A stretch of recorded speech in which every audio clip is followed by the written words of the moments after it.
Rising up, back on the streets. Did my time, took my chances. Went the distance, now I'm back on my feet. Just a man and his will to survive. So many times, it happened so fast. You change your passion for glory. Lose the grip of the dreams of the past. Then you must fight just to keep them alive. It's the eye of the tiger, it's the cream of the fight, rising up to the challenge of our rivals. What's up, Jeff? That's it. Just about as good as the original, I got to tell you. The eye of the tiger. Oh man, I love that song. Yeah, I swear, it's that such doesn't put goosebumps on you. Nothing will. So I was a wrestler in high school, and that was our song we came out to every duel. So, well, hey, welcome to the show, Mr. Jeff Spencer. Pleasure. I'm so pumped to have you. Guys, welcome to the Greatness Machine. I'm your host, Darius Mirshahzadeh, and boy, do we have an amazing guest for you, my friend, Dr. Jeff Spencer. Dr. Jeff, welcome to the show. Well, thanks, D. Always a pleasure, and can't wait to have some conversation. Yeah, let's chop it up. Before we go there, though, do you mind if I do a little bit of housekeeping? No, not at all. Guys, for our fans out there, as you know, the Greatness Machine, we're about two things. People are living their passions, and those are creating greatness in the world. And what I love about our guest today is Dr. Jeff Spencer is doing both those things. He's living his passions, and boy, is he creating a lot of greatness. So before we go there, though, I want to do a little bit of housekeeping. We are live, so start a watch party. Ask us questions. Hit that like button. If you like something we're talking about, hit the like button. But ask us questions. We have just a world-renowned guest today. I will give a little backstory on how this all came to be, because how this came to be was I was listening to someone else's show that he was on, and I was like, I want to meet that person. And so I did what most people like myself do. We're like, I'm just going to hit him up cold. And I did, and here we are. So, guys, with that said, Jeff, do you mind if I give a little bit of bio, and then I'm going to give a background on how I met you? No, absolutely perfect. So, guys, I wake up really, and I've always been a late person. Like I'm a person that goes to bed. And I still go to bed pretty late, like midnight, 11 p.m. But I get up now. Like, it's weird. It's been this past year. I get up at 4 or 5 o'clock in the morning almost every day. And I was always like a 6 a.m., 7 a.m. guy, and now I'm literally like a 4 or 5 a.m. guy now. And so I get up, and my kids are asleep, my wife's asleep. And I love coffee. I love the taste of coffee. So I'll just sit there and drink coffee and listen to podcasts in the morning. So I don't know how it was. I think it was either LinkedIn or it was on Instagram. I saw that Jim Quick interviewed this person who was the coach, like the corner man, the coach of champions, and about this champion's mindset. And the person he's interviewing was talking about how he had coached Olympians and high performers. And it was just this amazing talk on the mindset of Olympic champions, essentially. And this person happened to be the person who's sitting across from me right now, Dr. Jeff Spencer. And I was like, oh my gosh, I want to meet this person. This is like blowing my mind. It's resonating with me on every level right now.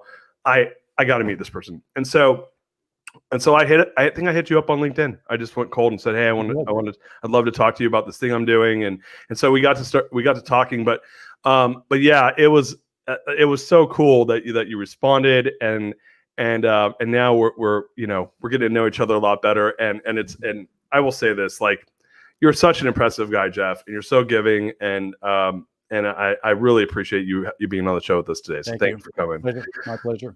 So with past the backstory, I do want to give your official bio.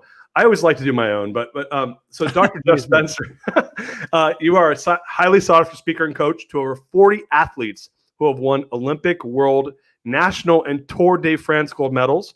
At 7 years of age, you made a commitment to becoming an Olympic cyclist, and 14 years later, you accomplished that goal, which is freaking insane. You've coached athletes like Tiger Woods, and you found a passion for helping other top athletes reach their full potential, in addition to speaking and coaching. And you're the author of 3 different books around champion mindset, how to achieve unachievable goals, and how to become the highest potential of yourself. So with that said, Dr. Jeff Spencer, welcome to the show. Well, thank you. Let's do it. Yeah. I mean, Let me ask you a question, because where does that come from? Like, where did you, at 7 years old, like I have a 7-year-old and I have an 11-year-old, and one, but by the way, I had the Tigers his favorite song, my 7-year-old. Like he's like, Dad, let's go wrestle. Yeah, he's an animal, right? He like loves to like get after it, and he's really competitive, and he's got that like fire in him. My older one, he's cool, man. Goes with the flow. Like I brought him to. I mentioned to you before the show that I was a wrestler in college and high school. So I was like, man, I can't wait to have 2 state champion wrestlers. Like, which is a funny thing to say when you have newborn kids. And so I put my now 11-year-old. He'll be 11 in the 29th of this month. I put him when he was 6 in wrestling. He's grabbing the kids' hands and holding their hands, and he did not care to win. Like wrestling, he was doing it because I wanted him to do it. He wasn't doing it because he wanted to do it. My younger one, he can't wait to wrestle. If COVID wasn't here, he'd be wrestling tomorrow morning. And so, what do you think it is? Like, how did you get that idea that you wanted to be an Olympian at the age? You were like first or second grade.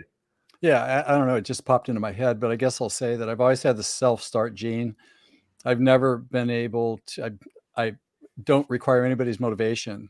You know, I just am up and ready to explore this great sandbox called life. And that's what I do. And I've always been like that. And, you know, I've always thought that I like to test the limits of what's possible. You know, my motivation has never been to show people that told me I couldn't do it that I can. That was never a motivation of mine. It was just, you know, there's an opportunity here. I have a set of gifts that the good Lord gave me. And part of honoring that is to develop the best that I can build out of myself, but to honor that and honor the people that have helped me. And that's the way I've always done it. It comes from such a healthy place for you to say that. I've always been the inverse, which is I'll prove those fuckers wrong. Like that, like when you would tell me I couldn't do something, it would like literally. You might as well tell me to go. You might as well tell me you're going to go devote the next number of years of your life proving those people wrong. Right? and what's funny is now I'm 42 and I'm like, I don't want to do that anymore. You know, like that's not a healthy place to do it from. But so at 7, you had that self-starter. The idea came. You ended up, you know, training to become an Olympian. And then becoming an Olympian. And what was that like? Do you mind walking us through? No, it's the most amazing experience ever. The last time I saw my dad when I was 13, and when I was around 10, I didn't know exactly how I would become an Olympian. I just thought it'd be cool to walk into the opening day ceremony parade into the stadium. That was really the ambition. I didn't know how I was going to do it. I showed some incredible ability on a bicycle at the age of 10. I kind of stumbled into it. And I realized, well, maybe this is how I'm going to do it. And last time I saw my dad when I was 13, but my parents were non-entities to begin with, which I think was an asset to me because I had no imposing, you can't explore this. That was not part of my life experience. I thought I could explore anything. And I was fortunate to have a coach that I found at that time. Again, he was an angel that was sent to me for sure. And what was unique about that is that he said, Jeff, you know, the most important thing about this ambition, and he was a 3-time Olympian, 5-time national champion. Wow. He said, you know, will and talent and effort and wanting it bad enough count for something.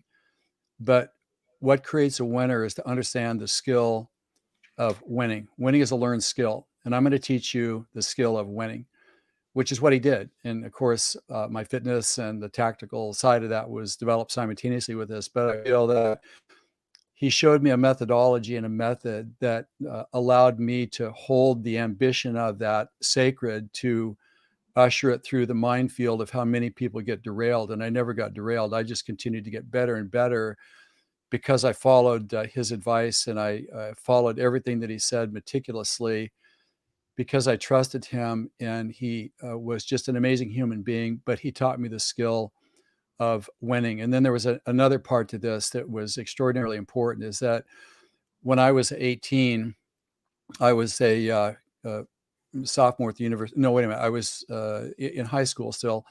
And I met another gentleman through a neighbor of mine who became my life mentor. And he was a Victorian born in the late 1890s.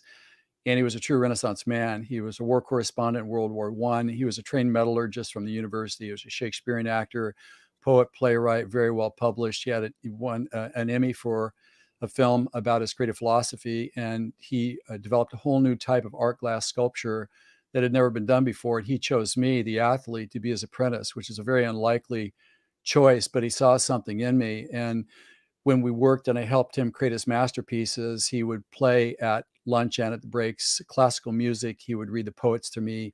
He would share with me the great philosophers. And he said, I need to fill you up on this stuff. And I had the capacity to ingest that. And so with that perspective, and then with the athletic training and learning the skill of winning and being really interested in academics, it was an interesting cocktail that I attribute to the good Lord putting these angels in my life to craft and tease out in me what was there that I couldn't tease out myself. And to me, that was really the secret recipe that allowed me to actually become an Olympian when I was 21. Wow. Yeah. Yeah, angels is the word. Like, how do you stumble into that, right? Completely. Like, yeah. Where did you live, by the way? Where would you grow up? Southern California, Los Angeles. Oh, okay. Where in so I grew up in Southern California too. Oh yeah, I was in Pasadena, up the foot of the mountains. Okay. Where did you go to high school? John Muir High School. Okay, cool. Yeah, I grew up in Anaheim Hills, California. Oh, okay, you're right around the corner. Actually, that's maybe half an hour, 30 minutes by car. Yeah. It's not. Oh, I know John Muir. So wow. So your high school, you get introduced to this mentor, two mentors. Your coach. How old were you when you got hooked up with your cycling coach? I was 11 at the time. Okay. I was 11. And so, you ended up learning, and I love this idea that skill and heart is one part of the equation, because you got to obviously becoming essentially how many each year, how many Olympic cyclists make it on the Olympic team? Yeah, well, I mean, my odds of making it, and it's every 4 years, was 360 million to 1 was my odds of making it. And to say that I came from a welfare family as well, because when my dad abandoned ship, we went on welfare. So again, I didn't know any different, but there are some obstacles that go along with that. But again, I was lucky because I had benefactors, I had mentors, I had friends, I had family, I had just every manner of individual that seemed to just show up when I needed that part of me to be able to move forward. And so that was kind of the overall context that I was able to explore my craft and explore my potential within. Yeah. So, and I love how you give those odds, right? And then you start to look at what is the real odds once you factor in socioeconomic. Yeah, right, for sure. Right. Like it's probably 25% of that number, right? Like that's 1 point. It's non-existent. Yeah, for sure. Yeah, it's in the billions is my guess. So if I was to just napkin math it, so 1 in a billion chance. Yeah, hey, what are the odds, right? And it's not something where you win the lottery. It's something where you work for a decade plus to make it happen, and then it happens. And so the part that really intrigued me, and this is one of the reasons I reached out to you, was the skill of winning, right? And I love hearing people's stories, because I think the story is where we contextualize how it came to be. But what was that for him when he started teaching you? Obviously he could push you as an athlete and push you from a technical perspective, and then there's this mindset of winning, right? Which I think probably other coaches promote a mindset of winning. But what is? I look at the mindset and then the skill, and I'm like, is the mindset one piece of skill? Walk us through what is the skill of winning? Because I fully get what you're saying. When I look at the times in my life that I did not win, a lot of the times it had nothing to do with my skill. It had to do with where my head was at, and what I didn't do that I probably could have done had I came from a better place. So I'd love to hear your thoughts on this. Yeah, it's a broad topic. We could talk for 2 weeks or a month or a year on this.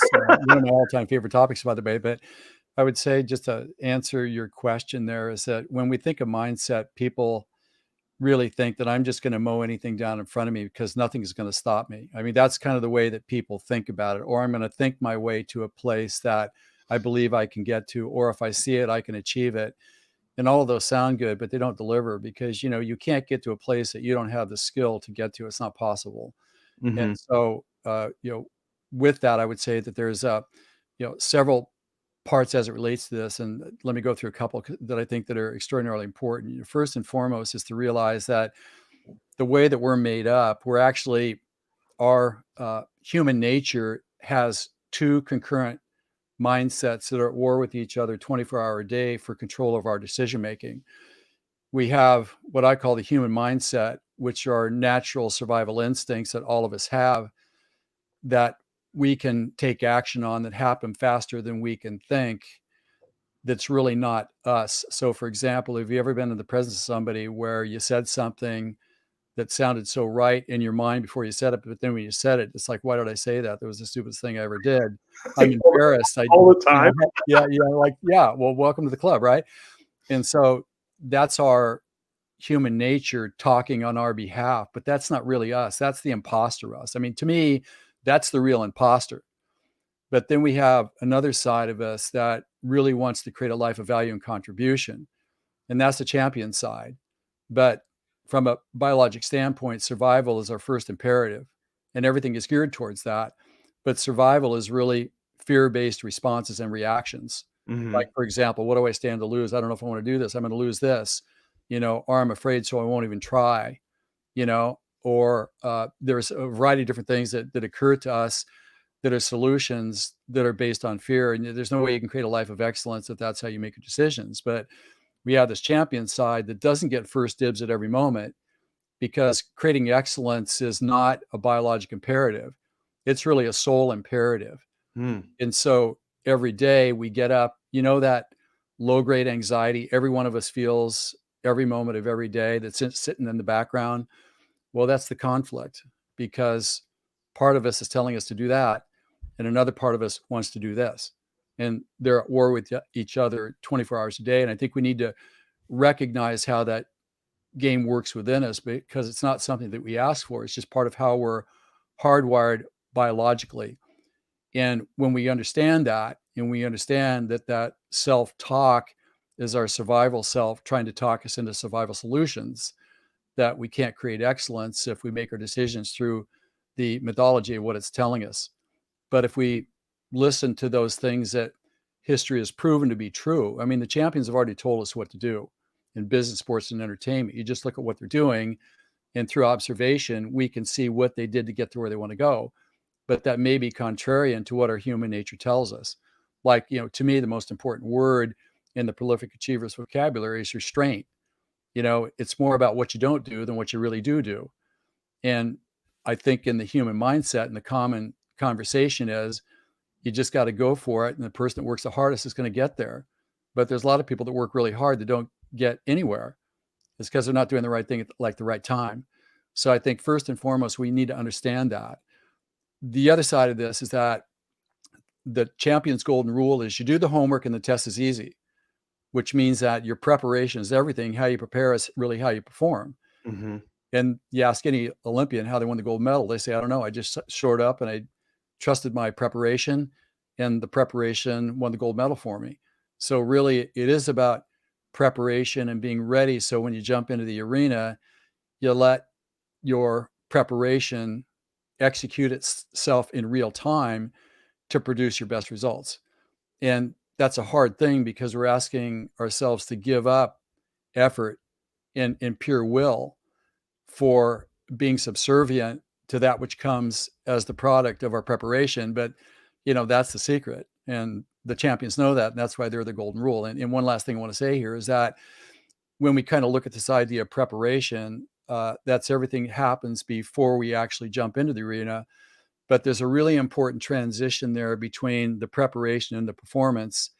And that's where you actually step into the arena itself, where if you haven't practiced what has to go right when you enter the arena, and you have to think yourself to perform the way that you prepared, then it's going to be too late.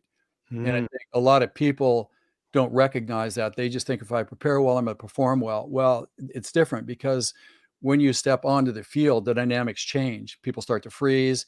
They start to over-rehearse in their head what they're supposed to do. Then they forget everything that they should remember, because they're thinking about the one thing that has to go right.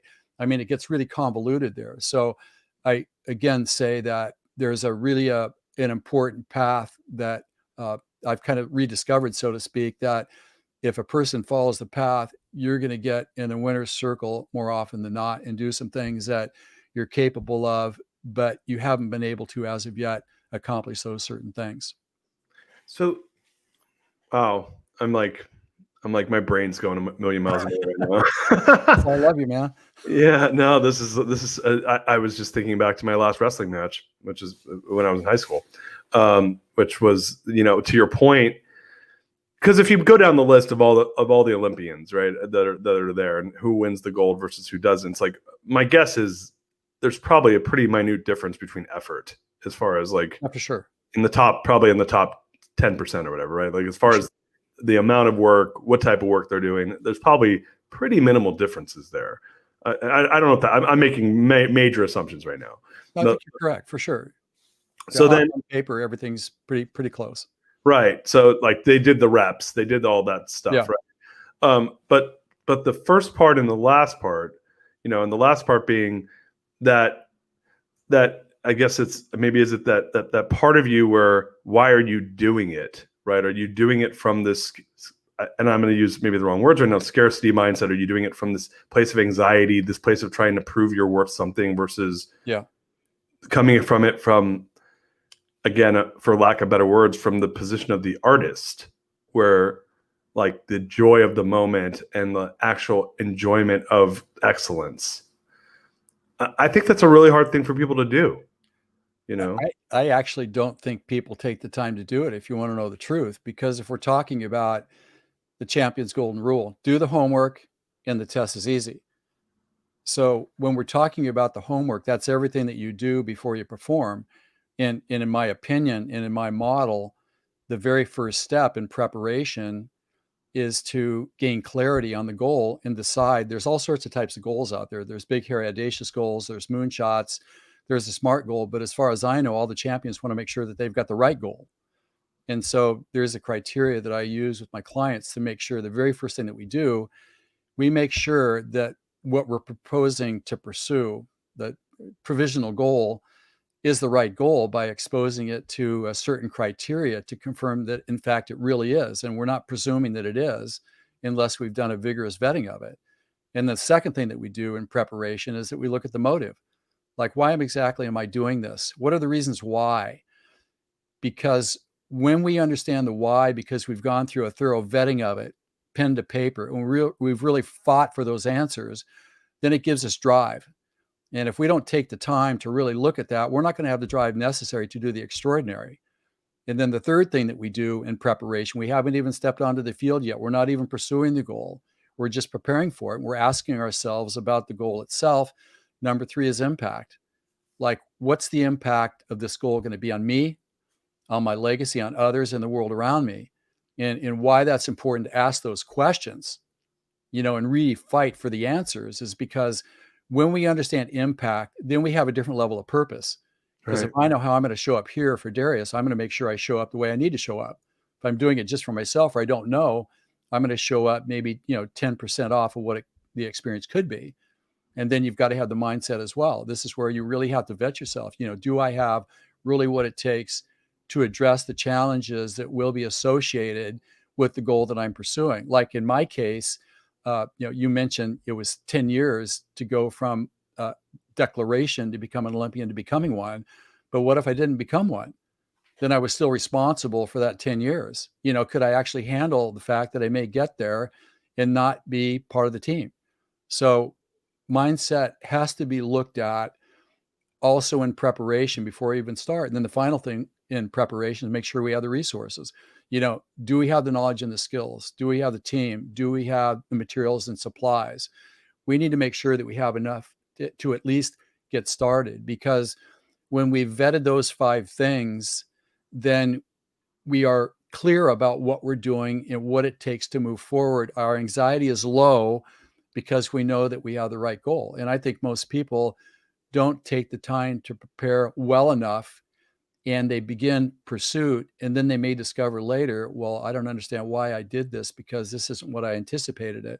Well, that's because we didn't do the proper vetting of it to begin with. So I just kind of like to add that to the conversation, that there is a vigorous scrutiny up front that we need to figure out, because when we challenge ourselves against that and we prove ourselves that it is the right goal, we are prepared, we do have the mindset, we do have the resources, anxiety drops, confidence goes up, because now we have a mind, body, and soul alignment, and we have a real personal relationship with the goal itself. And I think most people don't have that. They think of the goal about the stuff that they're going to get once it's achieved, rather than having a love affair and a commitment with the goal to see it through from start to finish. And so is that something where, and I've heard this said a lot of times, I'm a person, I have an achiever mindset. I've gone through revolutions in my mind as far as trying to understand myself.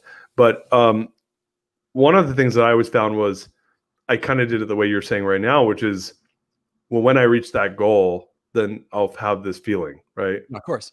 Right. And then what I found was I'd fight for that goal, kill myself, sacrifice, do all these things, get there, and I have no feeling. I actually didn't enjoy it. And guess what? The bar moved up. There's a new goal now, and I had this epiphany this year that I was lying to myself. So that's a lie. So I now know this is a lie, and that's not the way I'm approaching this is not giving me any.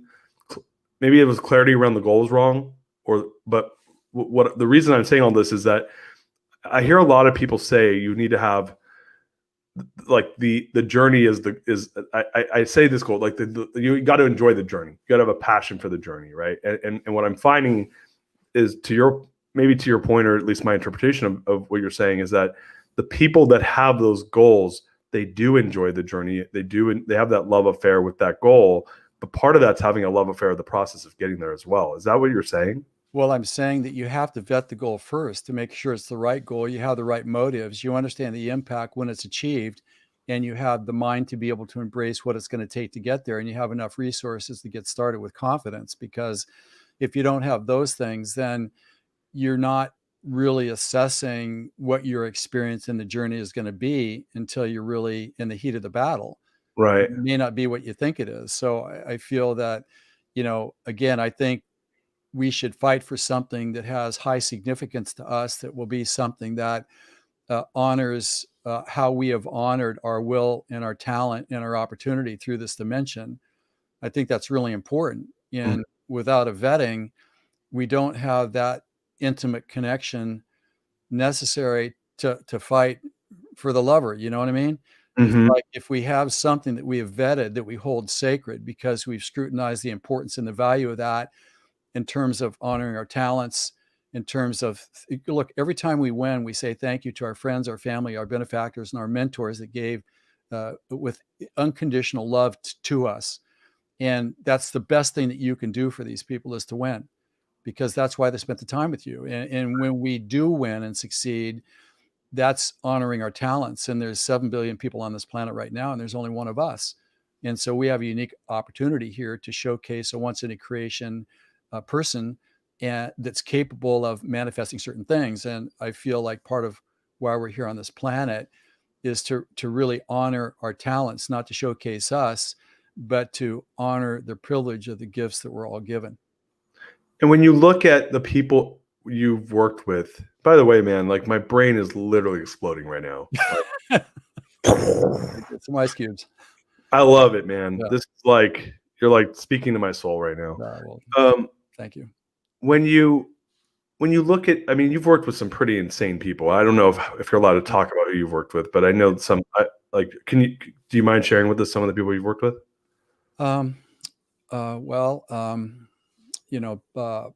Lance, Tiger in the athletic world, in the business world, Dave Asbury, Bulletproof, worked with corporations as well, Hitachi, RSA, been on Branson's Island with him and other entrepreneurs, providing insights and servicing them with my knowledge and my experience.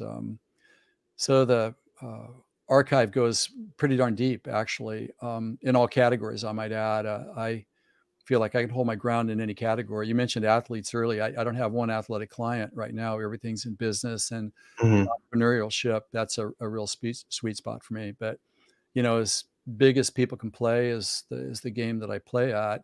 that's all scalable, of course. But just to say that, there's no place that I haven't been with people that play the highest game possible and have been an advisor to them, looking at the complexity of their lives and figuring out the best and the smoothest path forward for them to be able to, again, manifest their potential, to create a legacy that can showcase how they honor their talents, but also to serve as an archive case study of what's possible, which I think we need now more than ever in today's world that's gone insane, as far as I can see.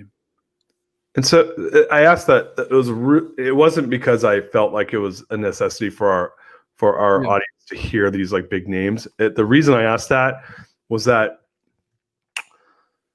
I think that there's this misperception that people that are doing great things in the world are how can I say this? That they're special, lucky, gifted. What you go down the list, right? Sure, of course. And my perception of this, and I have some friends that have done some pretty cool things, is they're pretty much normal people that are honoring their talents. To your point, Yes, absolutely. There's a level of luck involved, depending on when they became famous for Right. whatever it is that they're doing. But it wasn't because they were lucky. The timing might be luck, but the process was the same either way. And so I guess my question for you is, when you're working with these high performers, whether it be in commercial enterprise, sports, I know you've worked with people all over the spectrum. What is it that you're seeing that when they come to you, what's the most common thing you see from where they're at when they come to you to where they're at where they've gotten to where they want to get to? What is that starting point that most of these champions start at? Well, I think it's a bit like a GPS. I mean, I think everybody knows where they want to get to, but it's the starting point of where I am is really elusive, because unless we know where you are and can really name it in through the context of your entire life taken as a composite of you both personally and professionally, there's you that gets handed the steering wheel, and you as a composite, personal and professional, and the forces that are currently we are experiencing in today's world, combined with how we think and solve problems, creates a trajectory. And I can figure out what that trajectory is and where it's going to land. And the question is that where you want it to land or not? Because if it is where you want it to land, then we need to work together to make sure we weed the garden. It's not, oh, I can see it and I know where I am, therefore I get it. No, it's not like that. You have to weed the garden by avoiding preventable problems. And as far as I know, nobody can outrun their blind spots. Everybody needs kind of a corner man in their corner, like Rocky had Mickey, the old guy, that's watching Rock in the ring in real time. And he's observing what Rock can't see because he knows Right, Rocky better than himself, because Rocky doesn't have enough life experience to see everything. And right. he makes decisions based upon what he thinks is there when it's really not.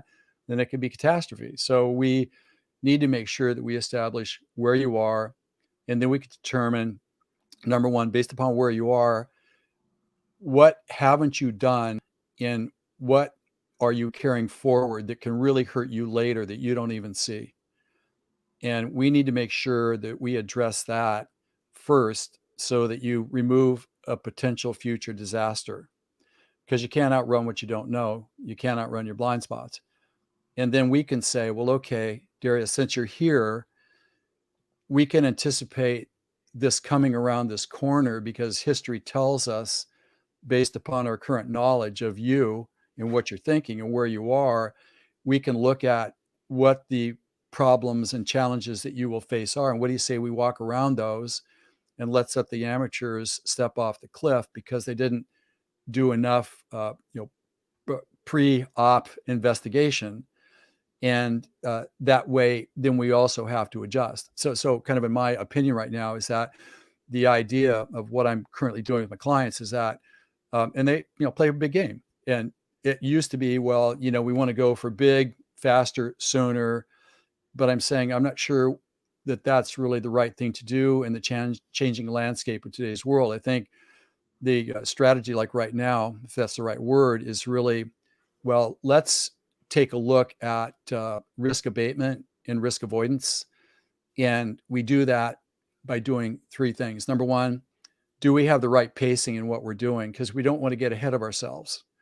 We want to make sure that we have the right timing. We do and say the right thing at the right time, because that carries momentum forward. Then we want to micro adjust as we go, so that we're, again, carrying maximum momentum forward and we're avoiding preventable problems as they're starting to arise. So I think that that's really the kind of trajectory and the orientation that kind of serves today's world like most appropriately. Tell you, man, when you look at that type of thought process, so it's funny, like I had three thoughts that came to my head, but one of them was you developed your craft by working with Olympic athletes and professional athletes. I actually made them Olympic gold medalists, is what I did. They came to me wanting to aspire to win gold medals. And the business people, let me say this also, is that simultaneously business people came to me and said, Jeff, you must know something about winning, and I need to become my own business champion. Can you help me do that? And so that was kind of how that got started. Just one other point that I think is important is that, as an Olympian, I know what it takes, because I've experienced that, it's in my DNA, to make the decision at the 1 or 2% that allows us to gain access to that 1 or 2% that does make the difference. And because of my academic background, I have a master's degree in sports science. I know how to craft a body that can push. And if we can't push as an entrepreneur and we can't get to the finish line, then we don't win. So we have to make sure that we are crafting us that can get to the finish line. And we need to know that. And we need to know that we can play the long game to amass and create the best legacy possible, and to honor those people that we've selected to be our teammates. And when we have that level of confidence, meaning I know where I am, I know where I'm headed, I know what I need to do to reduce the risk of vulnerabilities, I know what's coming so I can avoid the preventable problems, then all of a sudden our anxiety drops, our confidence increases, and we smell different to other people. When we're around them, they smell something different. And when we have that about us that was produced as the result of this level of scrutiny and vetting and tinkering and pacing and timing, then that inspires confidence with those people that we need as part of our team, because nobody wins alone. Right. So I kind of want to add that to the mix here. So yeah, that you answered my question. So I'm gonna throw you a curveball. How do values play into this? I'm the core value fanatic. So, yeah, right. So how do values play into this in your mind? Well, I think they play really high, because those are I think values basically is everything, because whatever our values are will be part of the magnetism between us and others. And however we are, and the values that we hold, again, will magnetize ourselves to a certain type of people. And there has to be some standard and guardrails that go up that are an antidote to our human nature tendency to stray off the reservation, should I say here.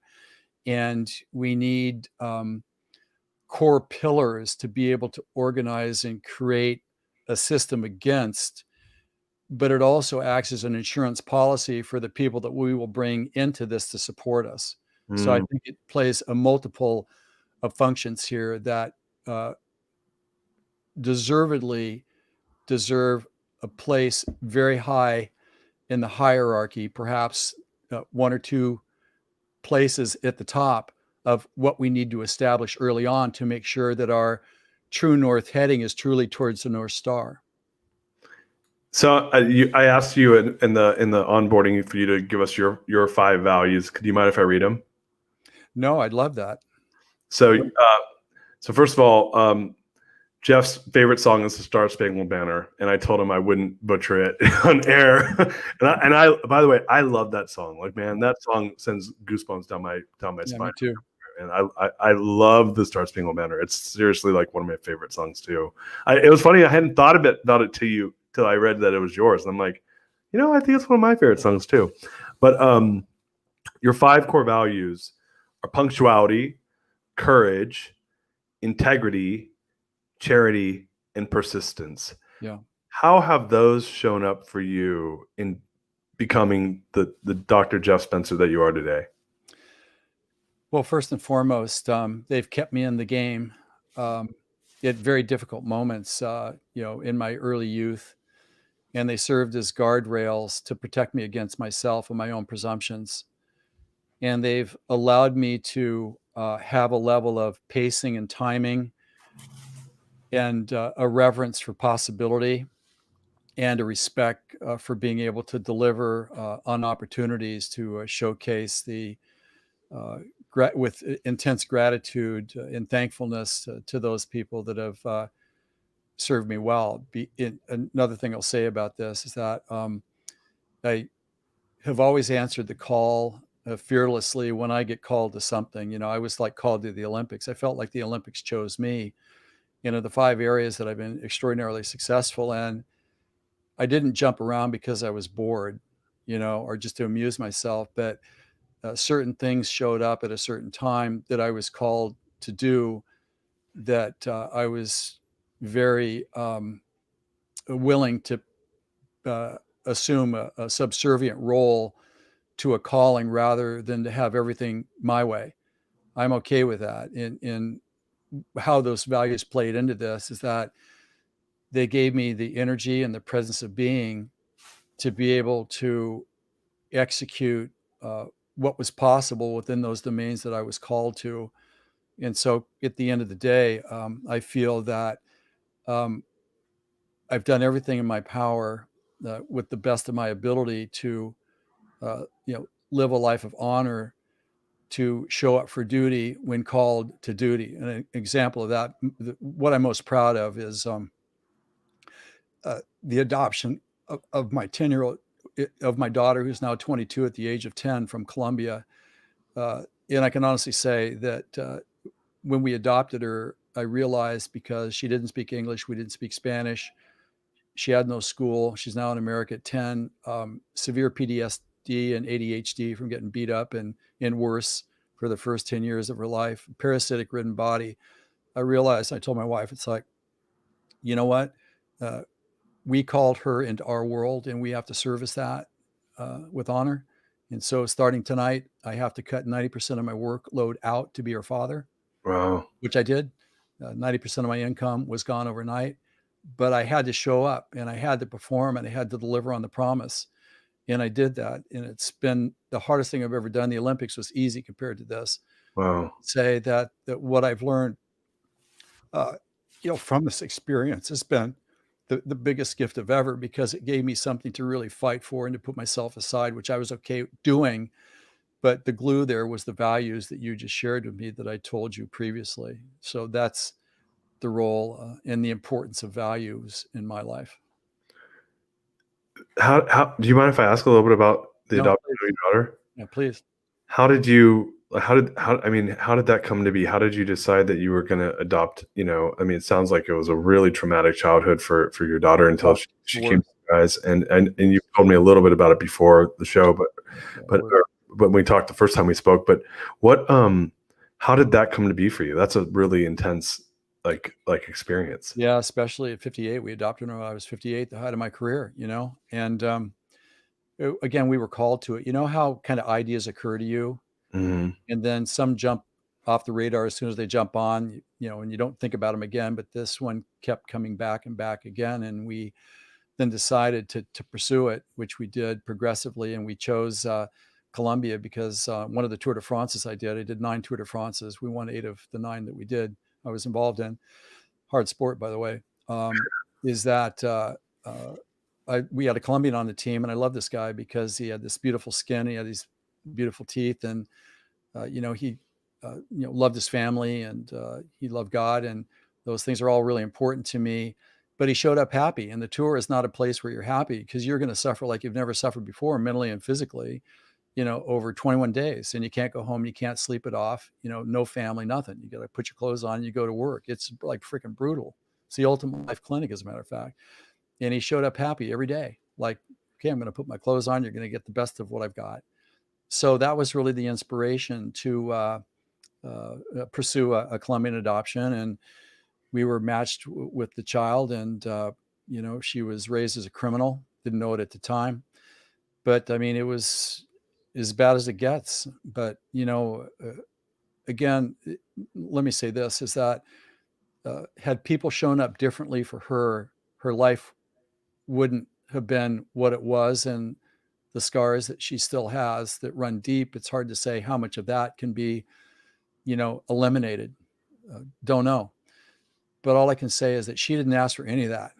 No. She showed up as a great kid. That was imposed on her. And I just feel that, part of the values in why it was important. It was my declaration to decide on those things, is that it allowed me to show up every day. And the most important question I ask myself every day before I start engaging people is like, how am I going to show up? Am Mm-hmm. I going to show up and give them the best that I've got? Yeah, I am. Why? Because they don't deserve to have anything the best from me. Life is hard enough as it is, and I'm more convicted of that than ever. And I steadfastly adhere to that because of what I learned from my daughter. She didn't ask for it. And so, like, our job and the way values play into this is that we're daily grind. We don't think we're getting anything back close to what we think we deserve from the time and effort that we're putting into things. All we need to do is look at our values. It reminds us of why we're doing it. And that's the thing that kind of gets through the difficult moments. And to me, when we show up the person that we're meant to be for others, that's how you live a life, my opinion. So Yeah, man. And thank you for sharing that. That's brutal. that's yeah, it's That's brutal, brutal. but Yeah. like the other side of that is, the calling happened and she got you guys, right? And Yeah. that's We were the that's lucky ones, actually. yeah. Well, exactly. Like I mean, it's an amazing story, man. Wow. Can I say one more thing? Of course, please. Uh, Yeah, no, it's just, what I want to say is that I, what I've learned from this is that when life is too good, there's no reason to dig deeper into self. And unless you have something that is incessantly pervasive that you can't get away from, that's with you, that you have to face day in and day out, you ask a deeper set of questions that you would never ask when life is too good. And when you start to ask those questions, then a deeper sense within us of our capacity and our abilities starts to surface, and it starts to arise from deep within us. And to me, that's the best of us that needs a reason to come forward, that is our true value that we can share and manifest through example to all of humanity. And again, that's certainly what happened in our situation. So the benefits of the challenges evaporate and they recede into the background when we see the value and the quality of life that we derive by having perspective on what the gift of life is and what is it that we really do need to have to live a life of value and contribution. And that's the thing that we got from this. And I just don't think we as humans perhaps have enough within us to dig deep enough to ask the deeper set of questions unless we face something that's of high significance repeatedly, where we kind of have to cry uncle, and then we have to ask ourselves this deeper set of questions. So do you think that being put in that like I don't know if existential threat is the right yeah, word, but you get into that moment where you're so challenged that you have to level up to get out of it, or else yes, you break, right? 100%. And you can't fool yourself either. You don't want to fool yourself. You get to a point where you'll do whatever it takes to get there. And so you're not being selective about when you're going to try and when you're not going to try. And I think that, most people are pretty selective. It's like, well, I'll put this effort in if I'm going to get this back. But I feel in certain situations, there is no barter. You're either going to show up or you're not. And if you show up unconditionally and you do what has to get done because the circumstances dictate it, then it creates a better you where you don't become quite as connected to external, brownie buttons and accolades to get a sense of self. You're stepping up based upon something that was revealed to you that you saw had to get done. And there's a tranquility of being that kind of comes along with kind of abandoning everything to serve what has to go right in the moment. And the things that I learned from my daughter is that you can love anybody. You don't need a special reason. You just decide you're going to do it. Yeah. And I also realized that, you never discount the possibility of a miracle. You always hold out space for a miracle. And you have to trust the process, because sometimes you have nothing more than the next moment in front of you, because there is no visibility. So you learn to trust the process, and you learn to do without certain stuff. A lot of the things that we think that we need, we don't really need them at all. But we don't know that until we've had an experience that liberates us from the mythology of that. And so if you look at people, a lot of people on the other side of their worst moment really become the person that they can be, and they're actually that they're actually known for. So we all have these rites of passages. I have two things to say. So I have these friends that were on the show. It was a roommate of mine from college, and she was on the show, I don't know, a couple months ago. And her husband rode their bike from the northernmost road. Actually, you'll appreciate this because you're a bike guy. They rode their bike from the northernmost road of Alaska to the Tierra del Fuego. I want to do it. Yeah, I'd love to make an introduction for you. Please. And yeah, they're amazing, and they're these adventurers, and they walked the Pacific No Crest Trail one year. That's what got them into this, and then they came up with this idea. They didn't even have any money when they did it. They're just like they had like no money. They just figured it. They're like, you don't need money to sleep in a tent on the side of the road. Like $800. And they did it for almost 2 years. But you made me think of that, because one of the things she said, her name's Kristen. She said, you don't need very much to be happy. We've lied to ourselves that we need all this. Yeah. Like I love. It's like we'd have anything, and we just and yeah, they just did it, And so anyway, it was funny because I think that, especially when you start to, I have friends of all spectrums, financially speaking, and I see some of my friends who, like, they don't know what to do with themselves, and they're kind of asleep in their kingdom of excellence or kingdom, whatever. It's like they just want, and they're like, I just don't know what to do. Just go make more money, but they're not happy, because it's like, what else can you buy at a certain point, like you can't, and to your, and I'm a friend, right? I'm just like, well, maybe this is, there's nothing you're going to do that's going to change that. This is just, this is from within, Yes. And that's what I heard you just say right now, which is we can challenge ourselves to become the greatest version of the self we've never imagined, maybe, but it takes a bigger reason than just the accolades that society is going to give us for that win that rubs off 1 minute later. Yeah, I think, it takes a while to get there. And, I'm a big student of humanity. And, because of my age, my experience, I feel that we start asking a different set of questions in our late 30s. Kind of the zone of doom for me, not for myself, but for what I see for people is, usually 38 to 43 or so. This is where the first kind of shakeout of the importance of meaning and a reevaluation takes place. So I feel that until we get to that place where we naturally ask the questions, we can academically know that the questions are coming, but we have no reality against it, because there's no necessity to actually meet it head on yet. But given enough time, late 30s, early 40s is when the convergence of life's decisions and assumptions then sort of culminates in a convergence where we start to ask then a different set of questions. So, again, I feel that it's important to align yourself with a sage, someone that has wisdom that can help point things out. Like I tell my daughter, I said, look, I need to talk to you for a second here. I'm going to say some things to you that you're not going to understand, and I don't expect you to understand. But when this shows up, you're going to remember our conversation. And as your father, the words I never want to hear from you are, Dad, why didn't you tell me? And that's the reason why I'm telling you this right now. So I feel that in today's world that's very complex, where things are happening really quickly, we need a presence of sobriety that can help us kind of move through the fog here and digest where we are and what does that mean and what should we be doing. To me, that's the most important question that we should be asking ourselves. I guess that's a series of questions that we should be asking. Where am I on the map? Can I put a thumbtack on the map that tells me where I am right now, which is my point A on the GPS? And what does this mean? And where am I headed? And how do I get there? I think there needs to be a constant conversation about that right now in the complexity of the world, because there's a risk of either trying to do too much too quick to be safe and pull ourselves out of harm's way.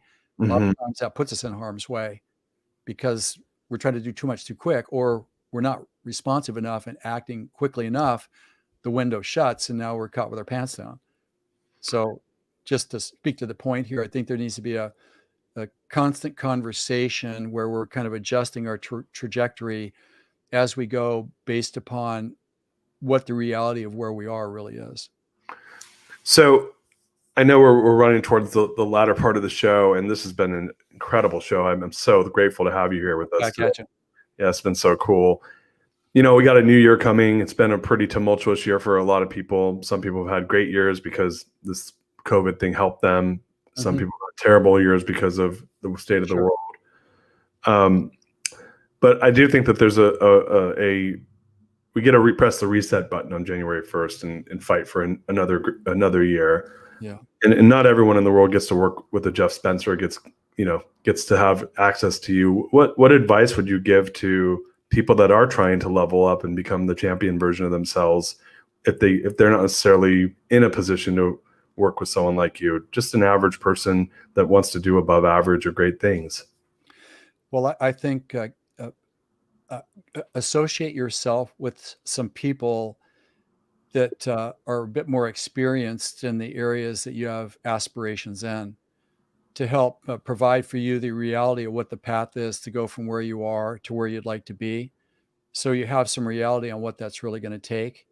Because when we kind of unmask that, then it's much easier to commit to something and conserve energy, because we're not squandering it worrying about things and being uncertain. That would be first and foremost. I think also to have a set of peers where you're sharing information to just kind of calibrate and titrate realities to make sure that what we're seeing it is what it really is. Because generally, as we get older, we start to see patterns emerge for a second and a third time where we can be sure that what we're seeing is what it is. But prior to that time, we may be making a best estimate about what it is based upon our knowledge, but our blind spots may not be revealing things that may create an ill anticipated set of circumstances that could have been avoided. And the other thing I'll say here is, keep your aspirations high. Don't downgrade yourself out of fear of what it might be later. I think you adjust as you go, as reality presents itself. And when you do that, then you're living in real time with real circumstances. But let's not decide what it is in advance without evidence and start to downgrade ourselves, trying to protect ourselves from a future that's not even here yet. Knowing that 90% of what we presume is going to happen never does anyhow. I think those are kind of three things that I would say. Also, stay close to a community. I think I mentioned that earlier, but I think, we if we have those three things from a developmental progress standpoint, where we can continue to evolve ourselves in times of uncertainty, that's a pretty good prescription. Oh man, just dropping pearls of wisdom over here. Just channeling. Yeah, it's so cool, man. Yeah. Well, look, where can people find you? I know that you're kind of getting out and about, and you're doing some cool work right now. Where can people find you? I'd love to share that. Yeah, great. Couple things just to kind of look at some of the models that I've created. You can go to beforeyouwin.com, beforeyouwin, beforeyouwin.com. There are some things there, and there's a really important paper that you will have access to. It's called How Not to Blow It Just Before You Win. Because I see all the time where people are just getting to a point of a personal breakout, and then they fumble the ball every time because they start changing things. So please go there to make sure you look at that, so you become a winner, not a statistic.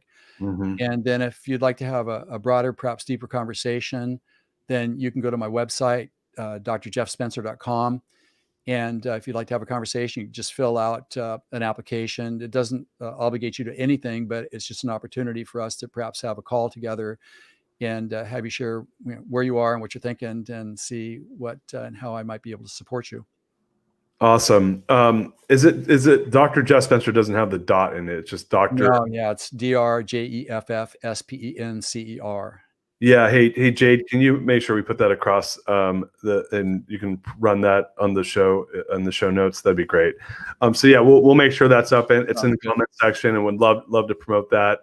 Guys, so much. Oh, God, my soul gets fed when I get to have shows like this. This is wonderful. Me too. Dr. Jeff Spencer, man, I appreciate you so much, man. I love all the work you've done and will continue to do in the world, and just everything that you stand for is what we need more of that. And so thank you so much for being here. I really appreciate it. Thank you, Darius. Just really an honor, and just be mindful, everybody. There's always room at the top for the best. Definitely. Do you mind staying on just for a second? We're going to wrap the show up. We'll get off here. Guys, great show. Gosh, for those of you guys that caught it late, be sure to start watch party. Share this with your friends. Everyone needs to hear what Jeff Spencer just said. We have so much. I mean, literally, I'm going to say this. You're going to laugh, Jeff. Normally I take notes during the show, but I have to look down. I keep looking away from the screen, and I was like, "Why?" And like, you're talking. I'm like, "You got to like soak this up, man. Like, quit stopping to take notes." And I was like, "I'm just going to rewatch this episode." There you go. When we get off. So I mean, I just got to sit through the show and conduct the interview, and I'm watching the show again. So guys, if you get a chance, share the show, share it on social media with your friends. Everyone that's trying to level up needs to hear what Dr. Jeff Spencer has to say. Check out the beforeyouwin.com. Go out there, check out the white paper. And if you guys want to connect with Dr. Jeff, please go to drjeffspencer.com. I swear, my heart is full. My brain is full. I'm bursting at the seams with happiness right now. This has been like the best Christmas present I ever got that I didn't ask for. Guys, take care so much. I think we got show next week. We'll send out the schedule for that. And with that said, you guys, we love you. Everyone be safe. Have a happy holiday. We'll talk to you guys soon. Peace. We're out of here.